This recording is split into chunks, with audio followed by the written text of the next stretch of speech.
Thank you for joining us today. My name is Barry Erickson, and I'm Community Engagement Coordinator at Wheaton Public Library. Today, we are delighted to bring you this program in partnership with the American Association of University Women, and so they would like to welcome you.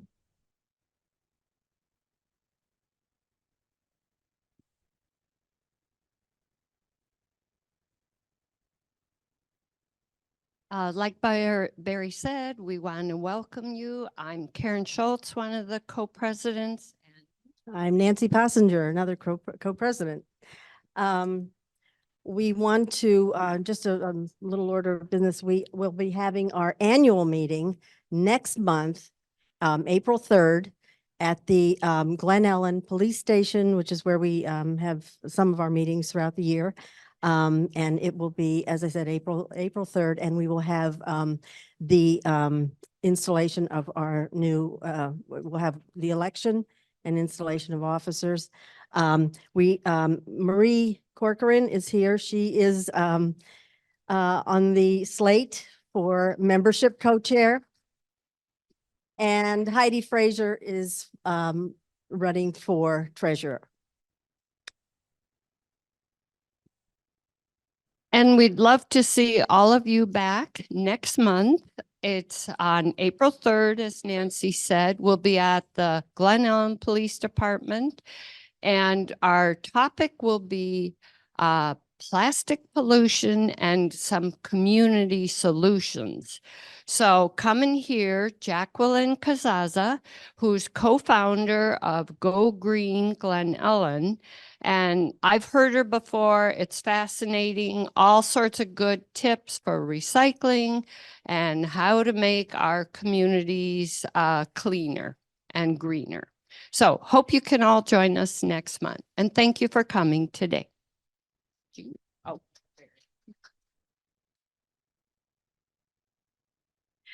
Again, we want to welcome you, and it is our great privilege today to be hosting the Honorable Bonnie Wheaton, recently elected Chief Judge of the 18th Judicial Circuit Court of DuPage County and branch member since 1989. As an experienced jurist, she will focus on the different perspective a woman judge brings to cases and why we need to advocate for more females to be elected. Thank you so much for being with us today.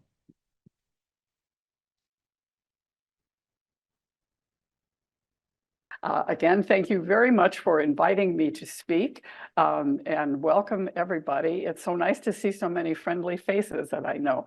And I also want to welcome the people who are online, including my son and my daughter and their families in Florida. So when I was asked to talk about women judges for 50 minutes and leaving 10 minutes for questions, at first I thought, how am I going to fill that?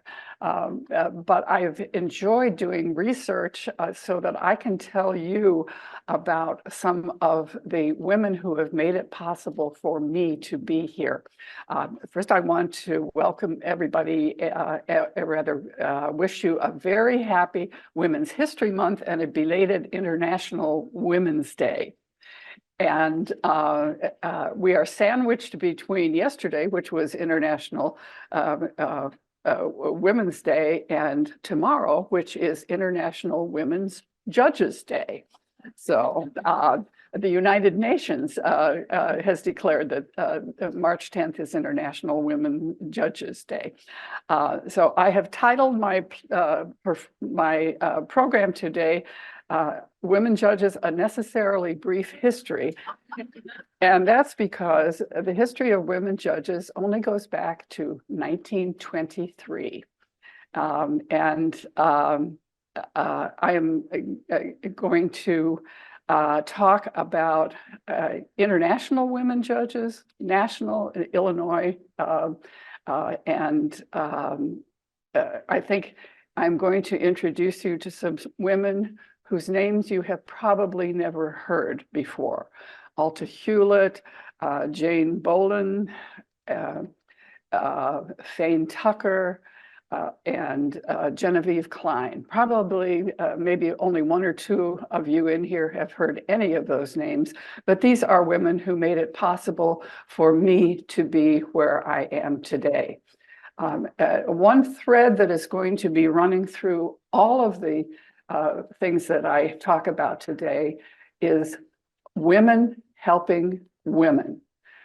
I don't think that any of the women judges who I'm going to talk about would be a part of history without the help of other women. And you're going to recognize this as I talk, and I'll point it out to you in case you you can't figure it out from what I'm saying.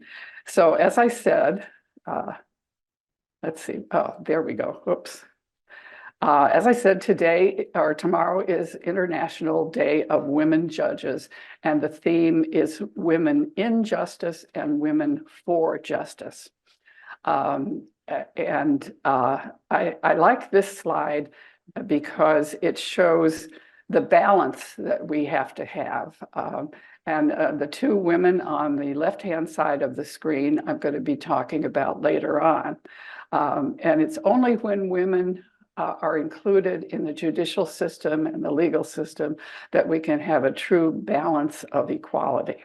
Okay, some of the things that I'm going to talk about today are, do women decide cases differently from men? And that's a very interesting question that has bedeviled people for a long time.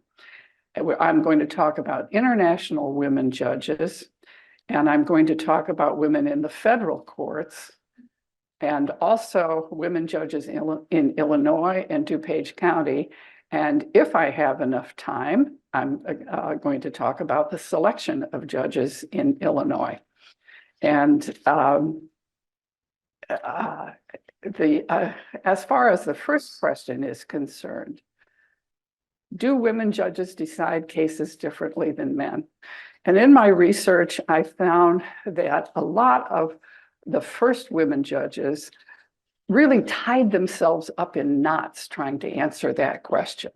The first women judges, including Ruth Bader Ginsburg and Sandra Day O'Connor and Mary Ann McMorrow, who was the first woman judge on the Supreme Court in Illinois, all waffled back and forth on this and tried to convince people that, no, the law is the law and it's going to be applied the same by women judges as it is by men judges. And that kind of changed as time went on. When Elena Kagan and Sonia Sotomayor reached the Supreme Court. Sonia Sotomayor actually had said at a prior time that she believed that a wise Latina woman would come to a different conclusion in some cases than a man would. And Ruth Bader Ginsburg, when she started out, sort of said the same thing originally, that no, women are going to make the same decisions. But Sandra Day O'Connor, when she first came on the Supreme Court, wrote an opinion in a case that involved equal pay for women nurses and men who were nurses as well.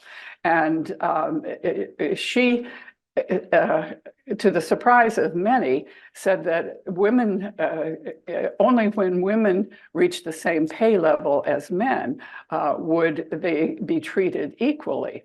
And this was rather a revolutionary thing for the Supreme Court, which up until that time had been exclusively white men. I think, you know, but I think this was exemplified, how women bring a different perspective was exemplified in this case, Safford versus Redding. This young lady was a 13-year-old girl living in Safford, Arizona, which appears to be in the middle of nowhere. She was in middle school. The school had a policy that no drugs, even over-the-counter drugs, could be possessed by kids in the school without prior approval of the school nurse. And for some reason, the school hierarchy believed that she had some over-the-counter ibuprofen. And she was brought into the administration office, and the school nurse and a woman teacher took her into another room, and she was strip searched. Yeah, not only was she strip searched, but she had to pull her bra out and shake it and open up her underwear and shake her underwear as well. Now, this was quite traumatic for her. Her parents were outraged. They had an ACLU lawyer who sued the school district, and it went all the way to the Illinois Supreme Court, or rather the US Supreme Court. And in the colloquy that went on among the attorneys for the plaintiff and the defendant and the court, it was quite obvious that the men were kind of yucking it up and talking about their days when they were young and their locker room experiences. And even a comment by Stephen Breyer, which elicited a rare laugh from Clarence Thomas. Ruth Bader Ginsburg wrote the opinion, and she was quite incensed at this and took the unusual step of giving an interview saying that none of these men had ever been a 13-year-old girl. So they had no idea what it was like to be a 13-year-old girl and how traumatic this was. And they reversed the decision of the lower courts and sent it back. And it was ultimately settled when it went back to the Arizona courts. But this absolutely set the path for women's opinions. And finally, some scholars did a study of the decisions that had been written in the appellate and Supreme Courts by men and women, and they discovered that there was a difference between men and women opinions in certain types of cases. If you have a case like a contract dispute or a patent infringement case, something which is very neutral in its scope, men and women decide cases differently, or rather the same. But when it comes to something like employment discrimination or women's rights, then women bring their unique life experiences and perspectives. And that is really true now. We have gay judges, and there are even trans judges, and we have Latina judges, and we have Black judges, and everyone of the judges seems to bring his, her, or their life experience. And this is what we want. We don't want a body of jurisprudence that is just from the perspective of white men. One of the differences in the early days when there were very few women judges, women seemed to give longer prison sentences on average. And maybe that's because they were trying to show that they were as tough as men. But that difference has pretty much disappeared now. And I think, except in the cases involving uniquely women's perspective, I think we're going to find that everything is pretty much on an equal par now.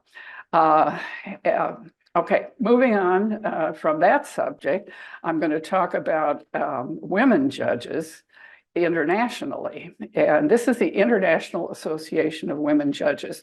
I became a judge in 1988 and immediately joined the National Association of Women Judges. And I went to a conference in 1989 in November, and two monumental things happened over the weekend while I was in Washington, D.C. One was the Berlin Wall came down. And the other is that the International Association of Women Judges was formed. I didn't have any part of that, but I was there when it happened. So, and I'm going to play a little clip, if this works well, about the importance of women judges internationally. Okay, oh, there, okay. I have to move it over here. There, okay. I hope this. Of IAWJ is an opportunity of a lifetime to see the world through different eyes, different cultures, and different judicial systems. The members of the IAWJ become your friends. They're there for you to reach out. You realize you're not the only one. It gave them aspirations because we were always, we always told ourselves there's no reason why we cannot run judiciaries around the world with the information we had. Being a woman judge, I have a voice that can be heard. I can be able to play a role insofar as being able to advance the cause for the voiceless in the justice system. I've been working for this organization for almost 30 years. I've met some of the most amazing human beings on the planet. IAWJ has grown, as you may be aware, to over 6,000 members now. So to say it's a success is an understatement. We serve judges all around the world now and are able to be the voice for a lot of women judges that aren't able to speak up. Since its inception, IAWJ has held 15 conferences in many parts of the world. And I know that the excitement is mounting as IAWJ looks forward to its upcoming biennial in Morocco in May of this year. Being with other women judges, some women judges are still very lonely in their countries, So once you attend these conferences and you develop a network, you can no longer be lonely. For the future, I only see us growing more. I think developing the gender perspective in all jurisdictions so that there is real inclusivity, there is visibility and acceptability. Our members have been appointed chief justices, elected to the International Criminal Court, the UN High Commissioner of Human Rights, the UN Commission on the Status of Women, just to name a few. I want to see women judges, in particular IAWJ members, not only recognized within the legal space, but globally as fighters for human rights. Because as judges, we sit in our courts to uphold the rights of citizens. We are more stronger together.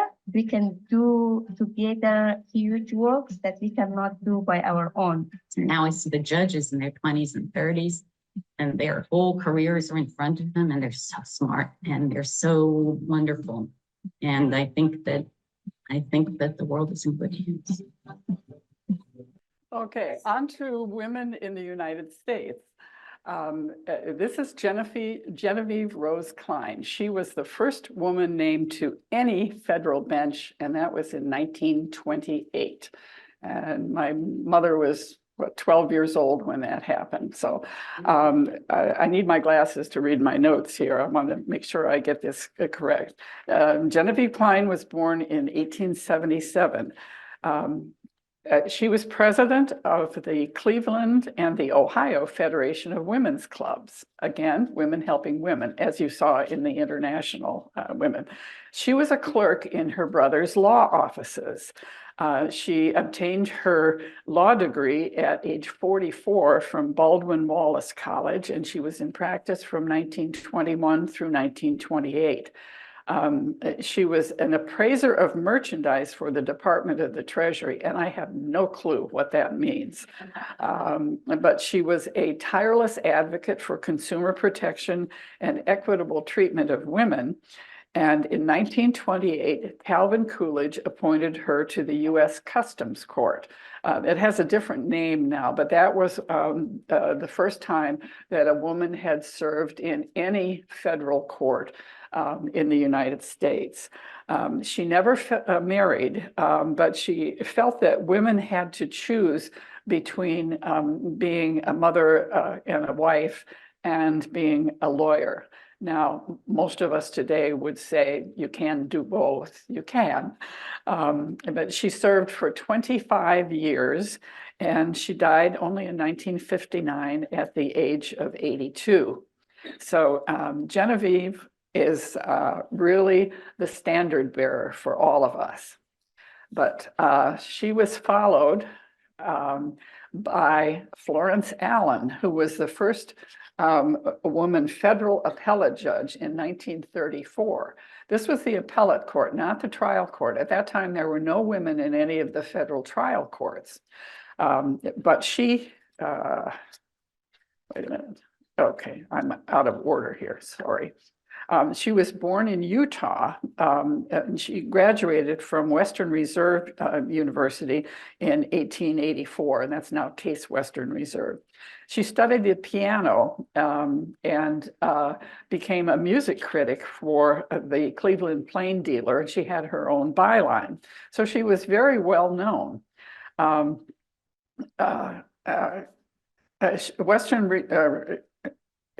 She graduated from Western Reserve, but they did not accept women into their law school. So she went to the University of Chicago and then to New York University. She was second in her class. She traveled and she lectured in all 88 counties in Ohio. And in 1920, the League of Women Voters campaigned to have her elected as a judge. Again, women helping women. And we know probably a lot of you are league members too. She came in first in the election out of a field of 10 men. Again, splitting the male vote, and she got the women's vote. And I'll tell you more about that later. That's good. She was the first woman on the Court of Common Pleas in Cleveland. And in 1922, she was elected to the Ohio Supreme Court. And she was helped by suffragists and women's groups because, as I said, they all banded together to elect her. And in 1934, she was appointed by Franklin D. Roosevelt to the 6th District Court of Appeals. Again, this is not a trial court, but it's the appellate court, one step below the U.S. Supreme Court. She took senior status, which means she essentially retired. When you're a federal judge, you never retire. You just go on senior status, so you keep on getting your salary. You don't have to take a pension. And she died in 1966, the year that I graduated from college. Okay. The first Black woman judge was Jane Boland. She wasn't a federal judge, but she was born in 1908, and her father was a renowned Black lawyer. Her mother was an immigrant from England, and she was white. She died when Jane was young, so she was raised by her father and spent a lot of time in his law office. She went to Wellesley at the age of 16, and she experienced some discrimination there, of course. And she went to Yale, and she graduated from Yale Law School at the age of 20. And she experienced discrimination not only from being Black, but from being a woman. And she had a lot of doors literally slammed in her face. She was appointed an assistant corporate counsel in the city of New York, and she was appointed by Mayor Fiorello LaGuardia to family court in 1939. She was a judge for almost 40 years. She was on the board of the Urban League and the NAACP, and she was an activist with Eleanor Roosevelt, and she died in 2007 at the age of 98. So, a lot of thread that goes through here is accomplishing good things at a young age and living a long life. Okay, now we move on to Bernita Shelton Matthews, who was the first woman trial judge. She was appointed by Harry S. Truman in 1949. So it took until I was 5 years old, before there were any women on the federal trial bench. She was born in 1994 in Mississippi, of all places. She married a law student, or a lawyer, who was immediately conscripted and into World War I. She went to law school at National University in the District of Columbia. she wanted to go to law school. Her father back in Mississippi offered to pay for it, but she was so independent, she said she was going to pay for it herself, and she did. She worked for the Veterans Administration. And I don't know, I remember reading someplace that she lived in a tent while she was going to law school. I could not find that reference, so I don't know if that's true or not. But she was involved in the National Women's Party. And while she was working at the Veterans Administration during the week, she would go on weekends to picket the White House for women's suffrage. She formed a three-woman law firm, and she was appointed to the federal trial bench in 1949 by Harry Truman, as I said.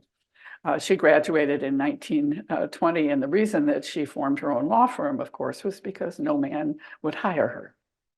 And that is a common theme that is also shared by the first woman on the US Supreme Court, Sandra Day O'Connor.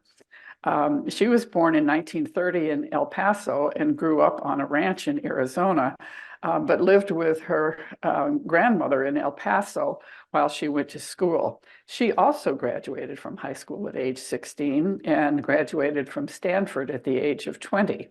She went to Stanford Law School, and when she graduated, she was only offered a job as a secretary. And she worked for nothing in a law firm just so she could have the opportunity to practice law. She was married and she had 3 boys, and she went to Germany with her husband when he was stationed there in the Army. They settled in Phoenix, and she got involved in politics. She was appointed as a state senator and then the Republican majority leader in Arizona. She was appointed a Maricopa County judge in 1974, and then was appointed to the Arizona Court of Appeals in 1979.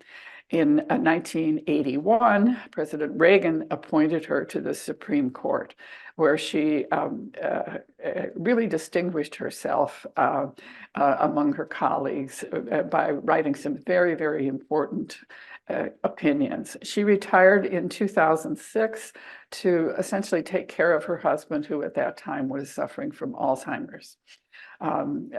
Unfortunately for us, her voice was removed from the Supreme Court when she retired. I think things would have been a lot different if she had stayed on the Supreme Court. She died just a few months ago in December,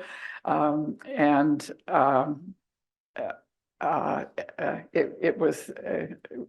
was fortunate enough to be asked for a comment for the Daily Herald, and I said she was really a trailblazer and a role model for a generation of women, including me. So, and next, of course, we have Ruth Bader Ginsburg. She was the second woman on the US Supreme Court and was appointed by President Clinton in 1993. If any of you had the opportunity to see a wonderful play last Sunday, that was just fantastic. I got to talk to the actress who did the one-woman show afterwards, and she's just charming, and she was so good. I wish that had been around for more than one performance, so more people could have seen it. Ruth Bader Ginsburg was born in 1933 in Brooklyn. Her mother died right before she graduated, like the day before she graduated from high school. And she attended Cornell University and married the love of her life, Martin Ginsburg, who appreciated her brain rather than her beauty, although she really was beautiful when she was a young woman and an old woman as well. She had 2 children. She took care of Martin while he was recovering from testicular cancer. And she not only did her own work in law school, but she did his as well, and had to teach him. She was 9th in a class of 500 at Harvard, and she was asked how she felt, by one of the deans, how she felt about taking the place of a man who should be in law school. Martin graduated before she did and took a job in New York, and she was not allowed to. Well, she asked if she could go to Columbia and have that count towards her Harvard law degree, and they said, well, she could go to Columbia, but she would have to take her final year at Harvard to get her degree. So she went to Columbia, graduated, and was on law review both at Harvard and Columbia. She graduated with honors. In the 1950s, firms had just started hiring women. And if I can read my, oh yes, she had not only the stigma of being a woman, but she was also Jewish, and that prevented her from getting jobs as well. As she said, being a Jew, a woman, and a mother to boot was a bit too much for most firms. So from 1959 to 1961, she was a law clerk for a federal judge, and she was a research assistant at Columbia, and then she became a professor at Rutgers University in New Jersey, and then at Columbia. She was counsel to the ACLU and was appointed to the District of Columbia Court of Appeals in 1980 by Jimmy Carter. As we learned from the play, her husband Martin and some other people put on a full court press to have her appointed to the Supreme Court, and she finally was appointed by Bill Clinton in 1993. She has been a fearless advocate for women's rights and gender equality. And as we learned from the play, she had essentially, she made 3 mistakes in her life that she admitted to. One was thinking that Colin Kaepernick should not take a knee, but it was disrespectful when her granddaughter told her what he was doing and why. She apologized and sent a statement out praising him for his action. The second one, remind me of what would this? Hillary. Oh, yes. Yeah, people had criticized her for sticking around and not retiring. But she made the mistake, like many of us did, of believing that Hillary Clinton could not lose. And she wanted Hillary to appoint her successor. Unfortunately, that didn't pan out. And her third mistake was believing that Roe v. Wade was settled law and would never be overturned. So I am a great fan of Hillary Clinton. This is in my office. I have a little shrine. You know, when you get one thing, somebody gives you something else. I got all of these things, including a lace collar and these napkins down in the lower left-hand corner. I have... I'm saving that Barbie doll because it'll be worth so much money. I think I'll put my great-grandchildren through college with it. But I have an action figure, a coffee cup, and somebody gave me an autographed picture of her sitting at her desk. And those are some of my prized possessions. So okay, but now we've moved on. So we have 4 women on the Supreme Court now. I'm sure you all know that. Amy Coney Barrett, Sonia Sotomayor, Ketanji Brown Jackson, and Elena Kagan. And what a diverse group of women. We have Hispanic, Black, a Jewish woman, and a white Anglo-Saxon Protestant woman. That's great. We may not like all of their decisions and all of their political stands, but I love the fact that we have now 4 out of 9 on the Supreme Court. This is the scorecard as to how many women judges have been appointed. And as you can see, Joe Biden, this is actually outdated. I checked and he has now appointed 100 women to the bench. So you can take a look at that and see which party has been more forward thinking as far as women. So, okay. Oh, let's see. I think Well, anyway, I think I will get back to one that I want to talk about. But I will move on to Illinois now and see if my slides appear later on someplace. This is Myra Bradwell. She was the first woman to pass the Illinois bar exam in 1969. I'm sorry, 1869, sorry. Even with my glasses, I can't see. She was married to a lawyer, and she read the law in his law office. As you know, there weren't any law schools in the beginning, and men read the law. Thomas Jefferson and Abraham Lincoln both read the law by reading law books and working in law offices of other individuals. And she did that with her husband. She started in 1855 in her husband's law office. And in 1868, she started the Chicago Legal News, which was the first legally oriented newspaper. She received a certificate of good character, and she was examined by 2 lawyers and deemed to be qualified to practice as an attorney. But to her surprise, she was denied because she could not enter contracts as a married woman. It was considered to be a legal disability. She appealed it to the Supreme Court in Illinois, and the Supreme Court opinion said that this was a matter for the legislature. The legislature should be the one to determine that she was able to practice law. She appealed to the U.S. Supreme Court, which upheld the Illinois Supreme Court, and the concurring opinion has been cited many, many times. The nature and proper timidity and delicacy which belongs to the female sex evidently unfits it for many of the occupations of civil life.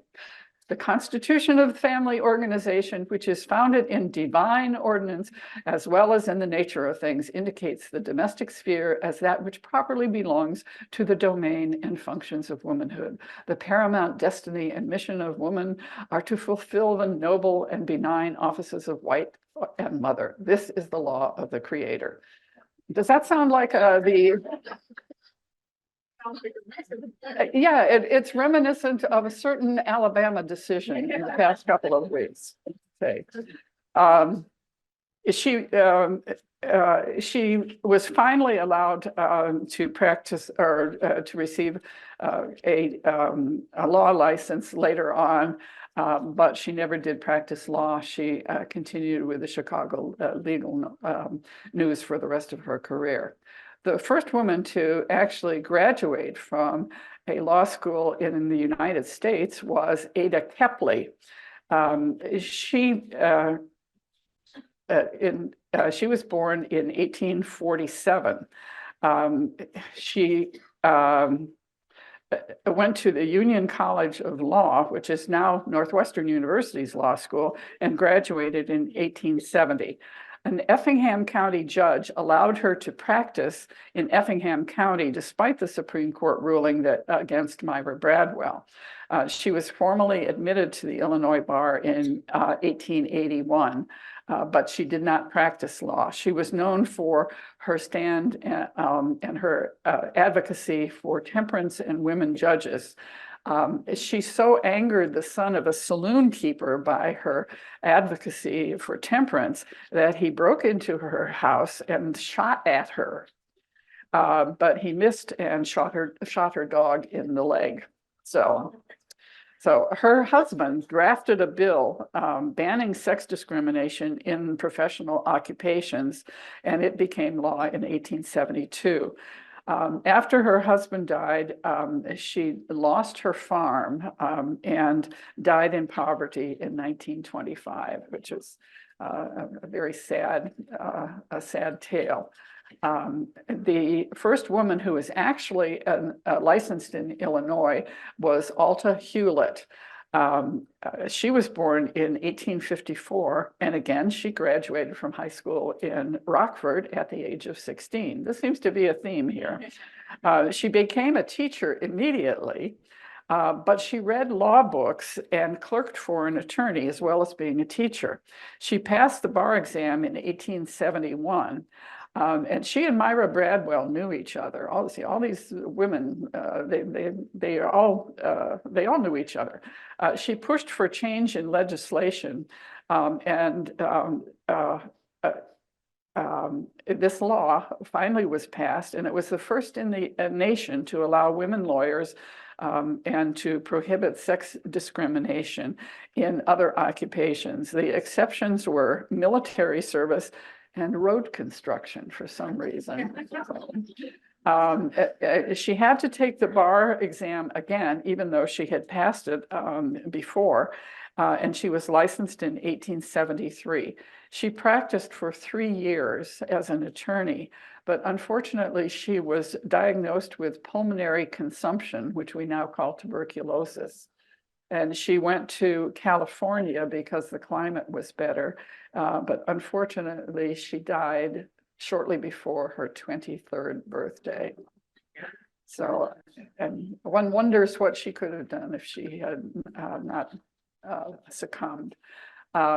Actually, the first woman judge in the United States was Mary Bartlemay.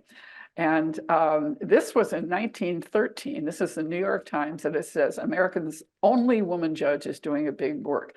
She was not actually a judge at that time. She was elected in 1923. And she was born in 1866, and she was inspired by Myra Bradwell to go to law school. She graduated from Northwestern in 1895 and practiced business and contract law. In 1897, she was appointed the Cook County Public Guardian, and that is a person who is charged with overseeing the person in the estate, either of someone who is disabled and has no one to take care of them, or has died and has no one to administer an estate. In 1914, she was recommended by Jane Addams, I said they all knew each other, as an assistant judge in the juvenile court in Chicago.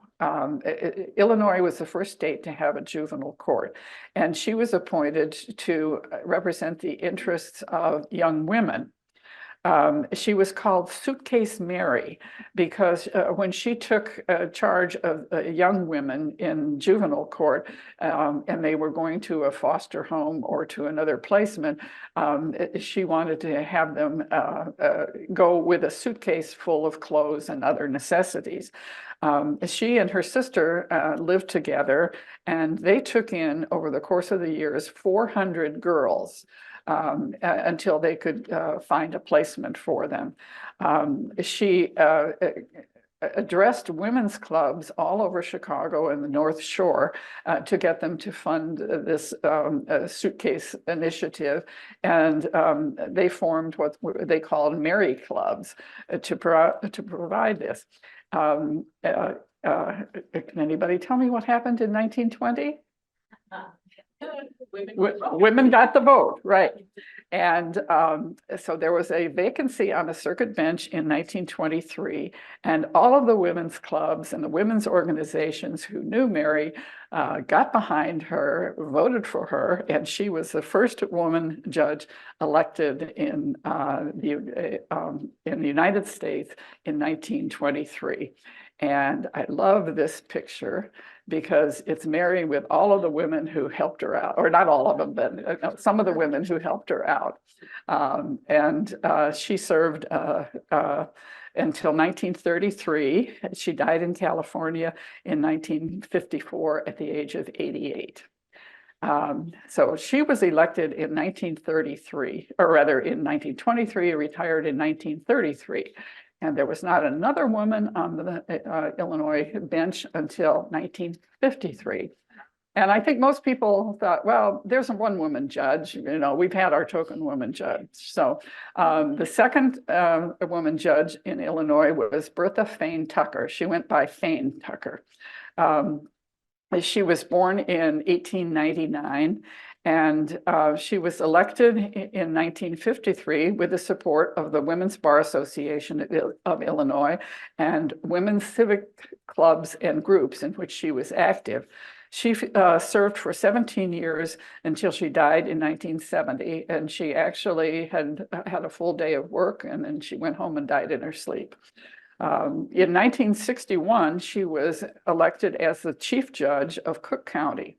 At her death, there were 2 women circuit judges and 5 magistrates. Magistrates are now called associate judges, and I'll tell you a little bit about them later. Excuse me. My Marco Rubio moment. She went to DePaul University in Indiana and the University of Chicago. She practiced until she was elected in 1953, and she was the first woman to hear criminal cases as a judge.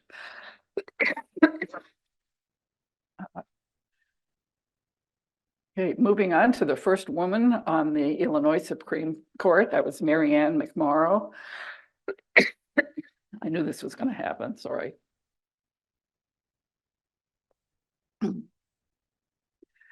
She attended Immaculata High School in Chicago, and she enjoyed being in a girls' school because she felt that women, the girls, excuse me, the girls were free to argue among themselves and to be themselves without any influence of male students. She graduated from Loyola University, and after she had gone to Rosary College. And I had the pleasure of meeting her and interviewing her for an article. And she told me that she was the only woman in her class, but she took advantage of a program that Loyola had for returning Korean War veterans. It was a condensed law school, took 3 years down into 2 years. And so she applied for it and she was accepted. She was the only woman in her class. She was born in 1930, and she was an assistant state's attorney in Cook County. And she worked with a professor and a dear friend and mentor of mine named Frank Riley, who said she was the smartest one by far in the state's attorney's office. She had done all the work on an appeal, and her supervisor would not let her argue the case before the Supreme Court because women just didn't do that. And of course, she was incensed. And Frank told me that after that supervisor died, she said she was going to go to his gravesite, not to pay tribute to him, but to make sure he was dead.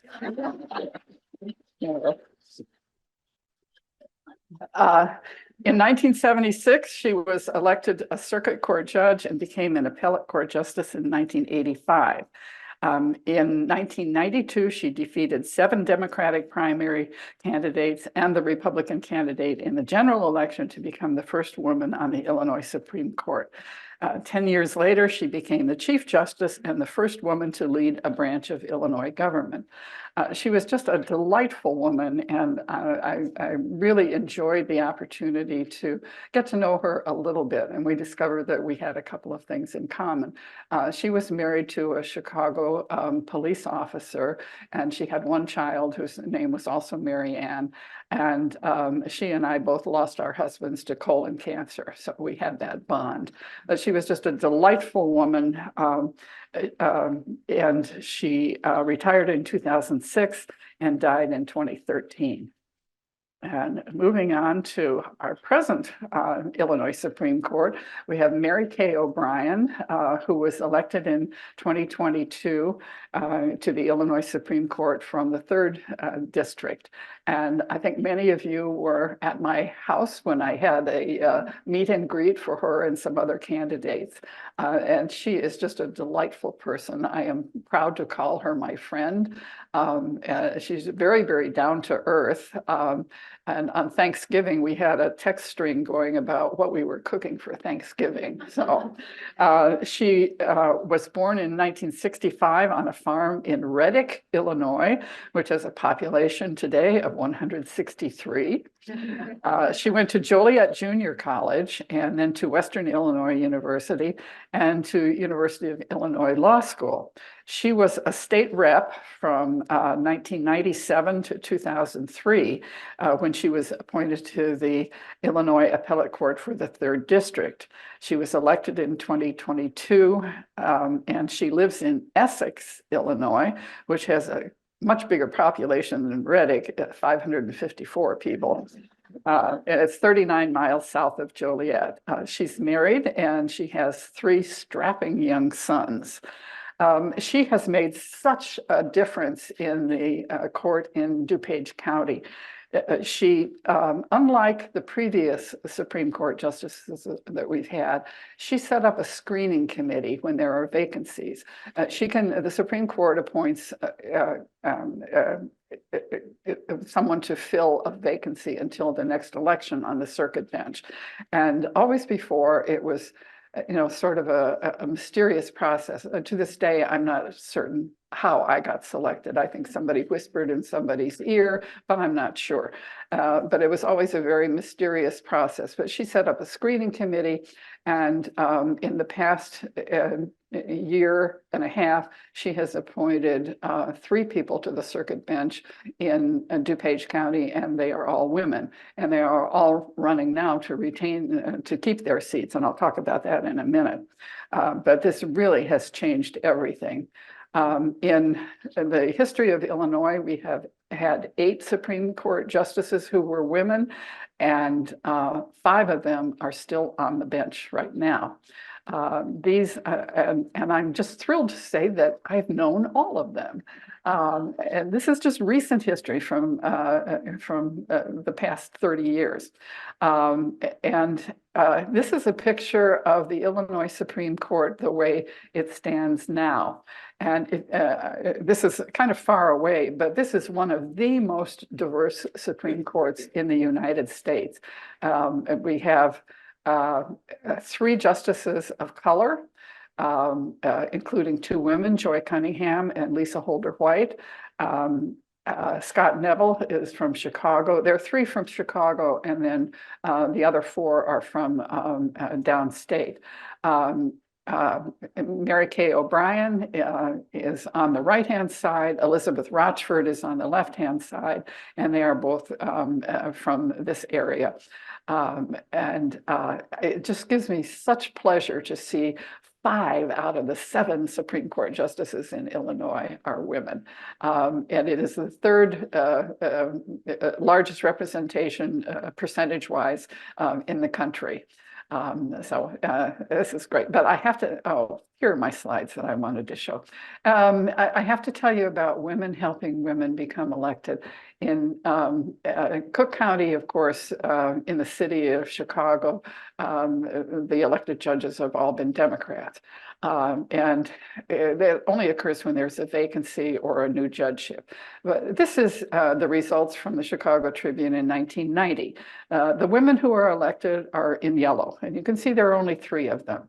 Okay, fast forward to 1992, look at them all. There are 25 women who are elected, and that was no accident.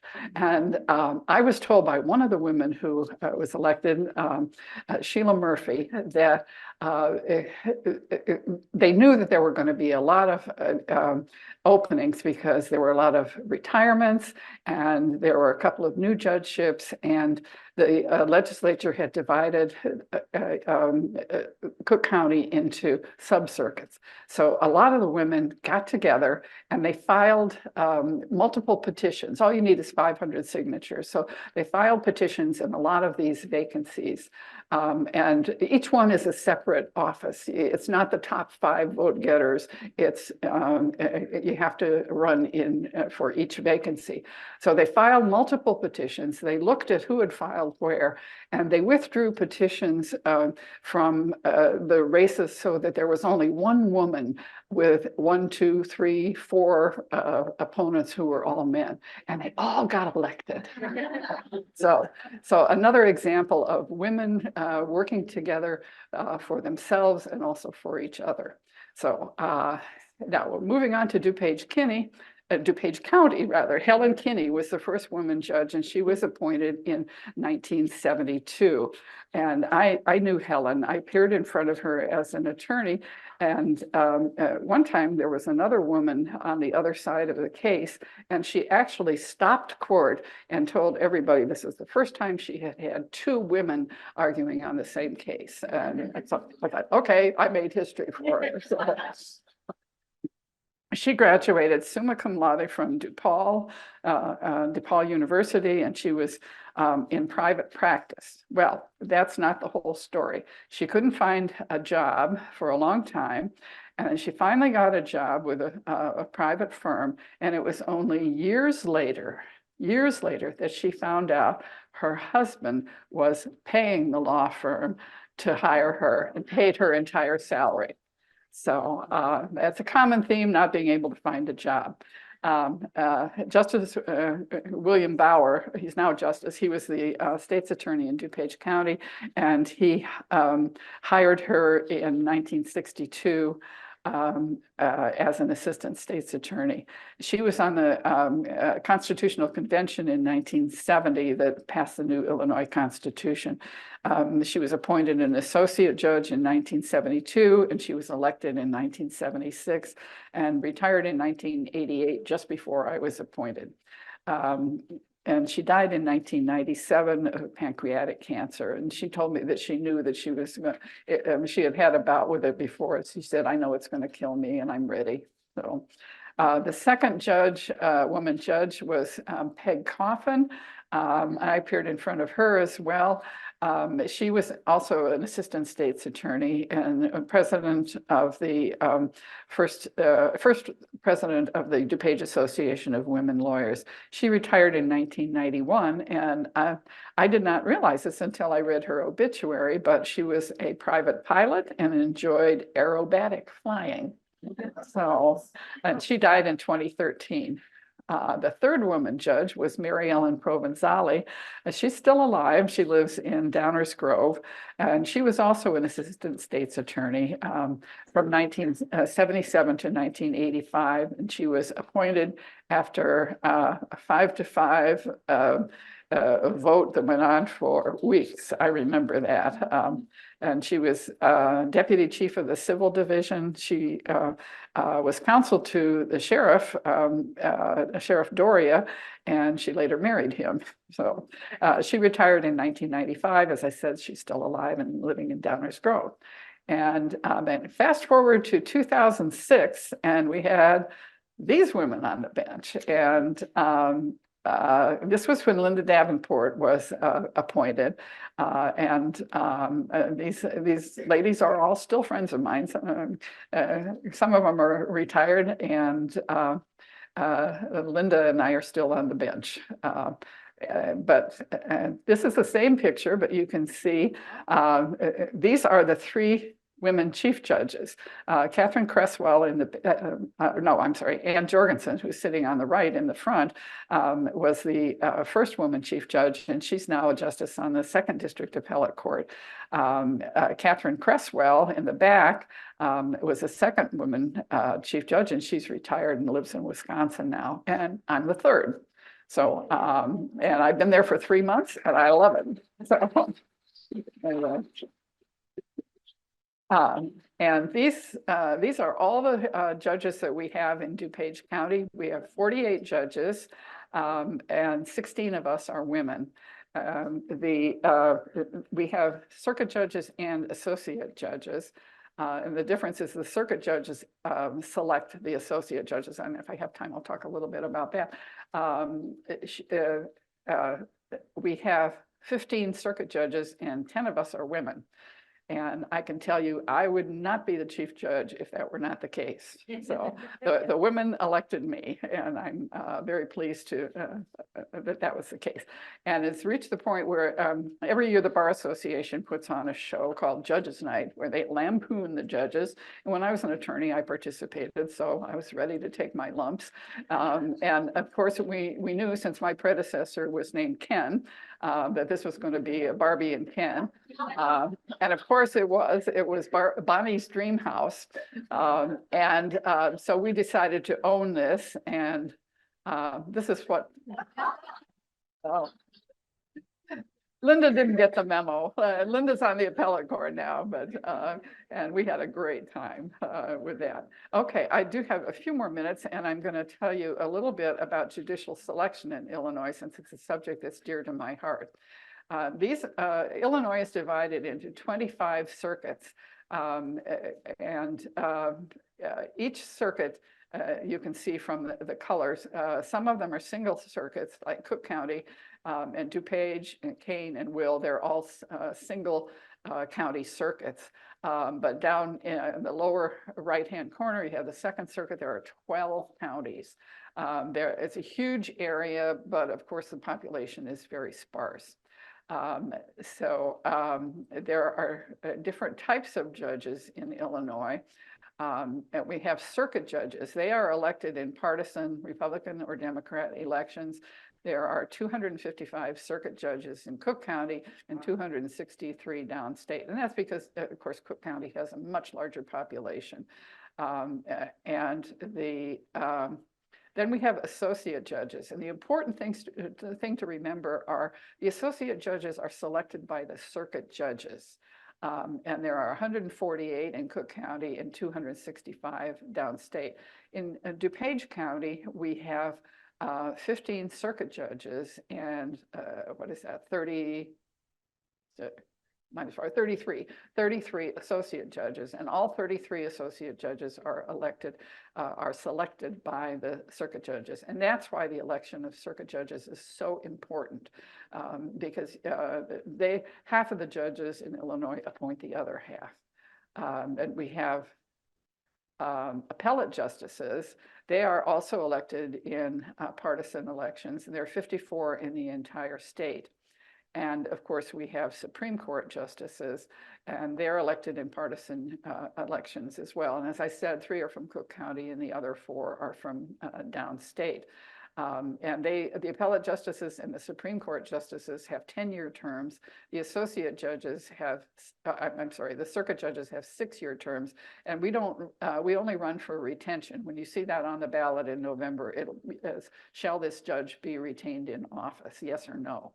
So once you're elected as a circuit judge, it's almost impossible and not to be retained.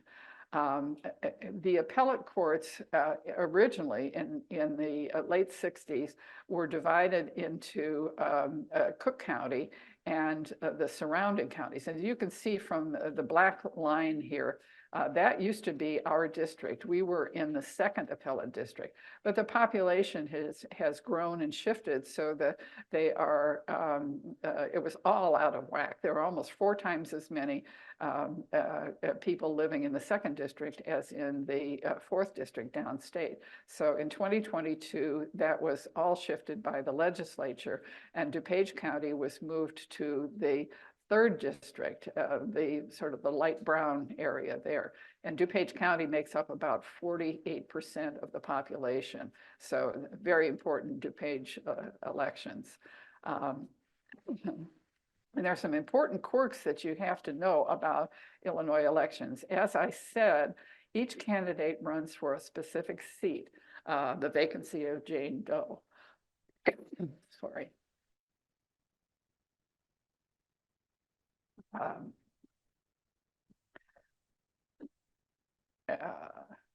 Let's see. candidates run in partisan Republican or Democratic primary elections. And then they have to face the winner of the other party in the general election. And judges appointed to a vacancy have to run to keep their positions. So along with the redistricting the appellate courts, the legislature divided DuPage County, which had been running, the candidates had to run county-wide, but it was divided into separate sub-circuits. And there were 3 vacancies. There were 2 retirements, and then Linda Davenport was appointed by Justice O'Brien to Justice O'Brien's vacancy on the 3rd District Appellate Court. So now those judges are. Sorry. Oh, he's a lawyer. I can do things to him. Still going. Okay. All right. The judges were appointed to the 1st district, 1st sub-circuit rather, that's Addison, Bloomingdale, Villa Park, and a teeny sliver of Glen Ellyn. And the 2nd district is the green in the lower left-hand corner. That's Naperville and West Chicago in that area. And the 3rd district is another part of Naperville, Woodridge, Downers Grove. So the judges who are appointed to those districts, sub-circuits rather, are on the ballot in those areas to retain their jobs. And those are all pretty much contested. The primary, the judges there have to win their primary, and then they have to face another party in the general election. If you live in Wheaton or Glen Ellyn, you probably won't see any circuit judges unless you live in that tiny sliver of Glen Ellyn, which is north of by 5 Corners. But you can go to the DuPage County Election Commission, just Google that, and you can see your own ballot. All you have to do is type in your address, and it will show you your exact ballot. And it's wonderful, absolutely wonderful. And so why should you vote? What do judges, why does it matter? I've had so many people say, well, I don't vote because I don't know who to vote for. And that's, or how do I know who to vote for? And I always tell them, every serious candidate has a website now. So go and they'll all tell you they're going to be great judges and they're going to follow the law and be fair.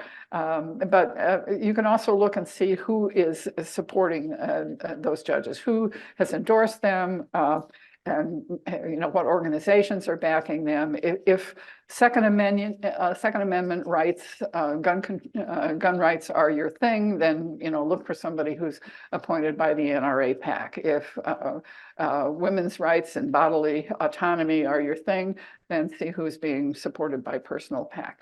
And why does it matter? It's your duty as a citizen to vote. And democracy is on the line in this election, and almost every case that gets before the U.S. or the state Supreme Court starts out in the trial court. So trial judges are very, very important. And of course, as I said, circuit judges elect the associate judges. So that's a really, really important thing. And also, if you don't vote, you don't have any right to complain. So. Okay, that's it. And I'll answer any questions. Barry, do you want to do this? Please raise your hand if you have a question, and because you have to speak into the microphone, and she's going to alternate with online questions. Yes, as well. Any questions do need to be spoken into a microphone. Let me go ahead and just read one of those that came in from our at-home audience. They, of course, we're very impressed with that video that showed the International Organization for Women Judges, and the person is wondering, is there also an international organization for male judges? I have no idea. And while I'm back here reading these, I'll go ahead and read this other one. Have you ever been asked to be excused from a case because you are a woman? Excused from a place? From a case. Oh, a from case. Not that I know of, but when someone wants to take a change of judge, it's called SOJ, substitution of judge. They get one automatic change for any reason. They don't have to state a reason. It's just automatic. I assume that I probably have been SOJ'd, as we say, because I'm a woman, especially if it's someone from another culture where women's voices are not valued. Okay. Is there any chance that picking judges is going to switch to being no more elected, as Sandra Day O'Connor has been was trying to do for years? Probably not in my lifetime, not in Illinois. One of the good things I got out of going to judges school at the University of Nevada in Reno was meeting judges from all over the country. We have a unique system in Illinois, but every state is different. In some states, the governor appoints all of the judges with or without a blue ribbon committee. In some states, especially in the South, the judges have to run for re-election in a contested election every 4 years or every 6 years. And I would hate that to be the case here. Because you would always be looking over your shoulder to see whether you're going to be elected. And we know that all of our Congress people, they're always running too, and they're very concerned about the votes that they take. And I wouldn't want judges to do that. I used to give a little dog and pony show to various groups about selection, excuse me, selection of judges. The problem with doing it as a nonpartisan or in a different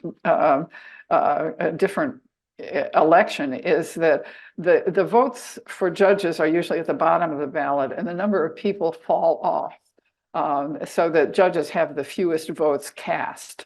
And it's very unlikely that many people would show up if it were a separate election.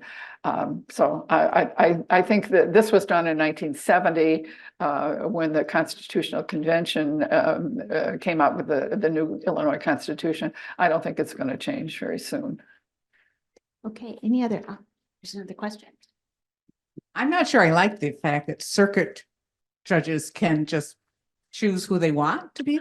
And so back in the day when they were all male, did they just pick male people because they knew them and loved them? Ding, ding, ding, Yeah. she gets a prize. Yeah. Yeah, I hesitate to air our dirty laundry, but yeah, that's something that has changed with the appointment by Justice O'Brien. I did. Well, no, I'm not going to go. Yes, that has been the case. That has been the case. A lot of associate judges who turned out to be fine judges for the most part were appointed by a majority of the circuit judges who just appointed who they wanted. Fight off with them. Yep.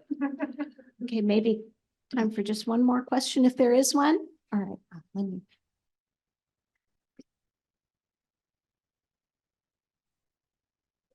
There been any talk about changing? Okay. Has there been any discussion of taking off the partisan labels on the judges' elections? Because I know when I first moved to DuPage about 35 years ago or so, it was very unlikely that a judge who was listed as a Democrat was going to win. And so I know people didn't really care what their party affiliation was. They just wrote the correct one down to get elected. But I don't know how that is now. And I just wonder if there's been any change in that thinking. The only change has been that now some of the candidates have said they're running as Democrats because they can't get elected as Republicans.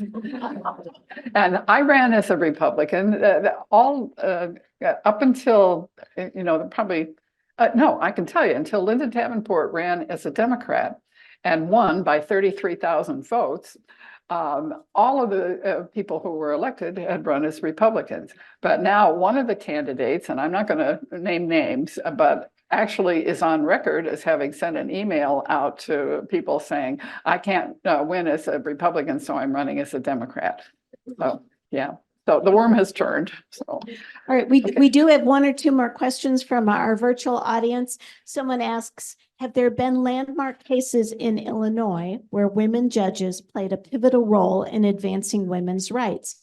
And do you feel that given the current split after Roe v. Wade, there is potential for Illinois women judges to set a new precedent? yeah, I believe that, let's see. Do you want me to read the first one again? No, that's okay.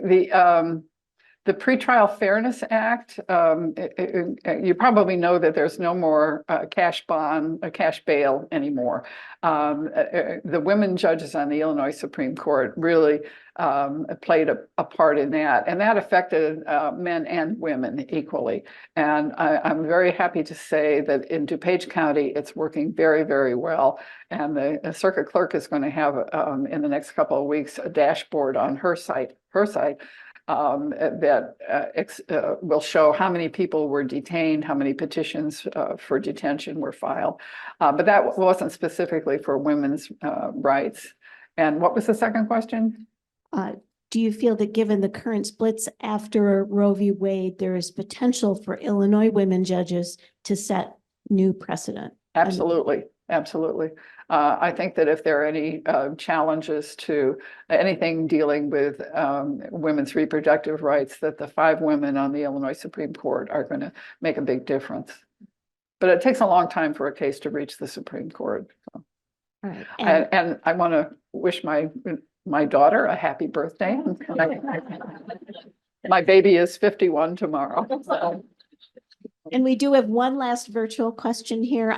Someone asks, given the contentious and pivotal nature of the upcoming presidential election, are judges who are currently serving allowed to provide their opinion? No.